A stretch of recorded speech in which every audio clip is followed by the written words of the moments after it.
ഇത്തവണത്തെ ദേശീയ സംസ്ഥാന ചലച്ചിത്ര അവാർഡുകൾക്ക് കുറച്ച് വിവാദങ്ങൾ ഉണ്ടാവുകയാണ്.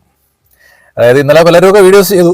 എന്നിരുന്നാലും എനിക്ക് പറയാനുള്ള അഭിപ്രായം പറയണമല്ലോ. മമ്മൂട്ടി അദ്ദേഹത്തിന് അവിടെ ദേശീയ തലത്തിൽ അവാർഡ് ലഭിച്ചില്ല, കേരളത്തിൽ സംസ്ഥാന അവാർഡിൽ അവാർഡ് ലഭിച്ചില്ല എന്നുള്ളതൊക്കെ. ഋഷഭ് ഷെട്ടിക്കാണ് ദേശീയ അവാർഡ്, മികച്ച നടനുള്ള ദേശീയ അവാർഡ് കിട്ടിയത്. ഇവിടെ ആടുജീവിതം പൃഥ്വിരാജ് അദ്ദേഹത്തിനാണ് കിട്ടിയത്. മൊത്തം വിവാദങ്ങളാണ്. യഥാർത്ഥത്തിൽ ഈ വിവാദങ്ങൾ ഇന്നും ഇന്നലെയും തുടങ്ങിയതല്ല. ഇത് പണ്ട് മുതലേ ഈ മലയാള സിനിമയിൽ അല്ലെങ്കിൽ ഇന്ത്യൻ സിനിമയിൽ ഇതുപോലെ അവാർഡുകൾ വരുമ്പോൾ വിവാദങ്ങൾ ഉണ്ടാവാറുണ്ട്. അപ്പോൾ എന്താ പറയുക, ഇപ്പം മമ്മൂട്ടി അദ്ദേഹത്തിന്റെ ആ സിനിമ അവിടെ അവാർഡ് നിർണയ കമ്മിറ്റിയിൽ വന്നില്ല, ജൂറിയിൽ വന്നില്ല എന്നുള്ളതാണ് പത്മകുമാർ ഡയറക്ടർ അദ്ദേഹം പറയുന്നത്. പക്ഷേ മമ്മൂട്ടി കമ്പനി തന്നെ അത് സ്ഥിരീകരിക്കുന്നു, അവാർഡിനായിട്ട് അയച്ചിട്ടില്ല എന്നുള്ളത്. എൻ്റെ ഒരു പേഴ്സണൽ ആയിട്ടുള്ള ഒപ്പീനിയൻ എന്ന് പറയുന്നത്, ഞാൻ നൻപകൽ, നേരത്ത്, മയക്കം, റോഷാക്ക് അതുപോലുള്ള സിനിമകളെല്ലാം കണ്ടതാണ്. അതുപോലെ കാന്താര എന്ന സിനിമ കണ്ടതാണ്.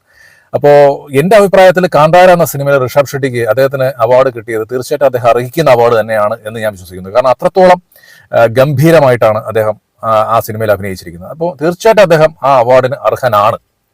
പിന്നെ ഇതിനകത്ത് രാഷ്ട്രീയം ഒക്കെ കൂട്ടിക്കലർത്തി പലരും സംസാരിക്കുന്നുണ്ട്. അദ്ദേഹം BJP വേണ്ടി ക്യാമ്പയിൻ ചെയ്ത ആളാണ്, BJP വർക്കറാണ്. നരേന്ദ്രമോദി അദ്ദേഹത്തിൻ്റെ കൂടെ ഫോട്ടോസ് ഇട്ടിട്ടുള്ള ആ ഫോട്ടോസ് ഒക്കെ കാണിക്കുന്നു.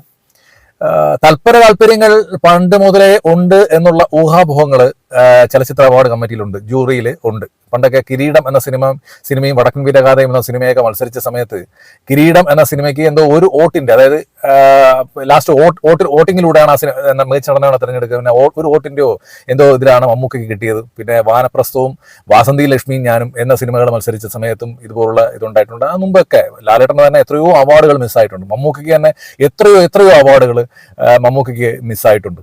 എത്ര നല്ല സിനിമകൾ ചെയ്തിട്ടുള്ളവരാണ്. അപ്പൊ അങ്ങനെ എത്രയോ നടന്മാരുടെ, ലാലേട്ടൻ തന്നെ എത്രയോ സിനിമകൾ നമുക്ക് എണ്ണി പറയേണ്ടി വരും. മമ്മൂക്കയുടെ എത്രയോ സിനിമകൾ അവാർഡ് കമ്മിറ്റിയിൽ സത്യം പറഞ്ഞാൽ പരിഗണിക്കാതെ പോയ സിനിമകൾ വരെയുണ്ട്. അതായത് അവാർഡിന് അർഹിക്കുന്ന സിനിമകളാണ്. പിന്നെ മമ്മൂക്കയെ സംബന്ധിച്ചിടത്തോളം ഇനി അവാർഡിന്റെ ഒന്നും ആവശ്യമില്ല. ജനങ്ങളുടെ ഏറ്റവും വലിയൊരു അവാർഡ് തന്നെ അദ്ദേഹത്തിന് കിട്ടിക്കഴിഞ്ഞ ഒരു മനുഷ്യനാണ്, ഒരു നടനാണ്. എത്രയോ എത്രയോ കഥാപാത്രങ്ങൾ ചെയ്ത ആളാണ്.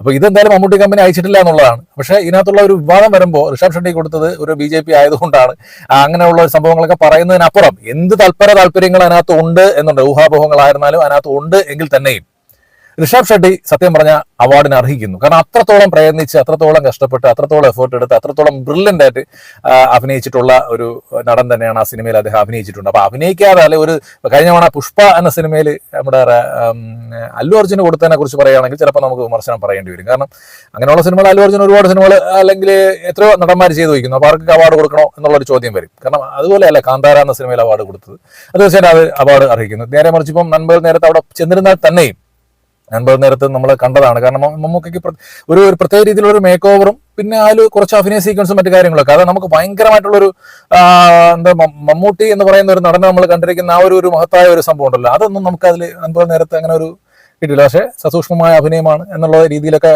ഉണ്ട്. എങ്കിൽ തന്നെയും നമ്മൾ കാന്താരെ ആറ്റു കമ്പയർ ചെയ്യുമ്പോൾ അതിലൊരു എന്താ പറയുക, അത് വേറൊരു ബ്രില്യൻസിൽ ചെയ്ത സിനിമ. അപ്പോൾ തീർച്ചയായിട്ടും അതിൽ അദ്ദേഹം ചെയ്തതിൽ അവാർഡ് അർഹിക്കുന്നു എന്നുള്ളതാണ് എൻ്റെ ഒരു പേഴ്സണൽ ഒപ്പീനിയൻ കേട്ടോ. അവിടെ രാഷ്ട്രീയമോ മറ്റൊക്കെ എന്തെങ്കിലും കളിച്ചിട്ടുണ്ടോ എന്ന് നമ്മൾ അറിയില്ല. ഉണ്ടെങ്കിൽ തന്നെയും അവാർഡിന് ഋഷഭ് ഷെട്ടി അർഹിക്കുന്നു. പിന്നെ ഇവിടെ വരുമ്പോൾ ആടുജീവിതത്തിൽ വരുമ്പോൾ കാതൽ തക്കോറുമായിട്ടുള്ള ബന്ധപ്പെട്ടിട്ട്, അപ്പോൾ അതും ആടുജീവിതത്തിൽ തന്നെയാണ് അവാർഡ് കൊടുക്കേണ്ടത് എന്ന് ഞാൻ വിശ്വസിക്കുന്നു. കാരണം ഒരു നടന് ഒരു അഭിനയ ജീവിതത്തിൽ എനിക്ക് തോന്നുന്നു ഏറ്റവും കഷ്ടപ്പെട്ട് ചെയ്യുന്ന, എഫേർട്ട് എടുത്ത് ചെയ്യുന്ന 1-2 സിനിമകളൊക്കെ ആയിരിക്കും ഉള്ളത്. അപ്പോൾ അതിലൊരു സിനിമ തന്നെയാണ് പൃഥ്വിരാജ് അദ്ദേഹം ചെയ്ത ഈ ഒരു ആടുജീവിതം സിനിമ. അത് പലരും ഫാൻസി ഡ്രസ്സാണ് സംഭവങ്ങളൊക്കെ പറയുന്നുണ്ട്, അങ്ങനെയൊക്കെ ചെറിയതുണ്ട്. അപ്പോൾ നമ്മൾ കാണുമ്പോഴും നമുക്ക് അങ്ങനെ ചില രീതിയിലെ സാഹചര്യങ്ങളിലൊക്കെ എന്തോ ഒരു പ്രേക്ഷകർ എന്നുള്ള രീതിയിലൊക്കെ. പക്ഷേ അവാർഡിന് ഇത്തവണ നമുക്ക് കമ്പയർ ചെയ്യുമ്പോൾ കാതൽ തക്കോറിലൊക്കെ മമ്മൂക്ക ഒരു സ്വാഭാവികമായിട്ടുള്ള തനതായിട്ടുള്ള അദ്ദേഹം ചെയ്ത് പരിചയിച്ചിട്ടുള്ള സ്ഥിരമായിട്ടുള്ള ഒരു അഭിനയ ഒരു ചെറിയൊരു വേറിട്ട ഒരു രീതിയിൽ എന്നുള്ളത് മാത്രമേ അതിനകത്തുള്ളൂ. നമുക്കൊരു അവാർഡിന് വേണ്ടിയിട്ടുള്ള, ഇപ്പം മമ്മൂക്കയുടെ പൊന്തന്മാട, വടക്കൻ വീരഗാഥ, അല്ലെങ്കിൽ മമ്മൂക്കയുടെ വിധേയൻ, മതിലുകൾ, ഇതൊക്കെ വെച്ച് കമ്പയർ ചെയ്യുമ്പോൾ നമ്മൾ എന്താ പറയുക, അതൊക്കെയാണ് സിനിമ എന്ന് പറയുന്നത്, അഭിനയം ആമരം എന്ന് പറയുന്ന സിനിമയൊക്കെ. അപ്പോൾ അങ്ങനെയുള്ള ഒരു ഇതല്ല, സാധാ രീതിയിലുള്ള ഒരു വേ ഓഫ് ആക്ടിംഗ് ആണ് നമുക്ക് അതിൽ ചെയ്തിരിക്കുന്നത്. അപ്പോൾ അത് കമ്പയർ ചെയ്യുമ്പോൾ ആടുജീവിതം ഫാർ ബെറ്റർ ആയിട്ട് നിൽക്കുകയും അതിന് അവാർഡ് കൊടുത്തതിൽ തീർച്ചയായിട്ടും പൃഥ്വിരാജ് സുകുമാരൻ അദ്ദേഹം അവാർഡിന് അർഹിക്കുന്നു എന്നുള്ളതാണ് എൻ്റെ ഒരു അഭിപ്രായം. പലരും പല അഭിപ്രായങ്ങളാണ് പറയുന്നത്. പിന്നെ ആട്ടം എന്ന സിനിമയിൽ കൊടുത്തതിന് എനിക്ക് ഒരു അഭിപ്രായ വ്യത്യാസമുണ്ട്. കാരണം മികച്ച മലയാള സിനിമയുടെ ആട്ടം എന്ന സിനിമയാണ് കൊടുത്ത, അതിനെക്കാട്ടിയും ആടിയ എത്രയോ സിനിമകൾ മലയാള സിനിമയിലുണ്ട് എന്നുള്ളത് ഇരിക്കെ ആട്ടം എന്ന സിനിമയ്ക്ക് കൊടുത്തു. ആട്ടം എന്ന സിനിമ ഞാൻ കണ്ടതാണ്.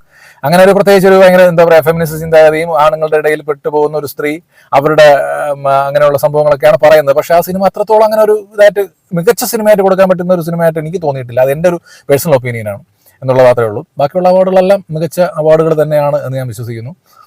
പിന്നെ നമ്മൾ അവാർഡ് കമ്മിറ്റിയുടെ അത് നമ്മൾ മാനിക്കണമെന്നുള്ളതാണ്, ജൂറിയെ നമ്മൾ മാനിക്കണമെന്നുള്ളതാണ്. അപ്പം ഇതിനകത്ത് വിവാദങ്ങളുണ്ടാവും, കിട്ടാത്തവർക്ക് അങ്ങനെയുള്ളൊരു ചെറിയ പ്രതിഷേധങ്ങൾ കാര്യങ്ങളുണ്ടാവും, അങ്ങനെയൊക്കെ ഉണ്ടാവും. പിന്നെ 2018 പരിഗണിച്ചില്ല എന്നുള്ള സംഭവങ്ങളുണ്ട്. 2018 പരിഗണിക്കേണ്ടതും തീർച്ചയായിട്ടും മികച്ച സിനിമയ്ക്കുള്ള അവാർഡ് കൊടുക്കേണ്ടതുമായിരുന്നു. കാരണം അത്രത്തോളം എഫേർട്ട് എടുത്തിട്ടുള്ള അവാർഡുകളൊക്കെ എന്താ പറയുക, എല്ലാവർക്കും കിട്ടിയതിന്, എല്ലാവർക്കും അവാർഡ് കിട്ടിയ എല്ലാവർക്കും എൻ്റെ ഒരു വക ഒരു അഭിനന്ദനം കൂടെ അറിയിക്കുകയാണ്. നീ ആരുടെ അഭിനന്ദനം അറിയിക്കാനെന്ന് ചോദിക്കുന്നവിടെ എനിക്കൊന്നും പറയാനില്ല. ഒരു പ്രേക്ഷകൻ എന്നുള്ള രീതിയിൽ, ഒരു പൊതുസമൂഹത്തിൽ നിൽക്കുന്ന ഒരാളെന്നുള്ള രീതിയിൽ എല്ലാവർക്കും അഭിനന്ദനം എൻ്റെ വക പറയുകയാണ്. അപ്പോൾ അതായത് നമുക്ക് മറ്റൊരു വീഡിയോയിലൂടെ വീണ്ടും കാണാം കേട്ടോ.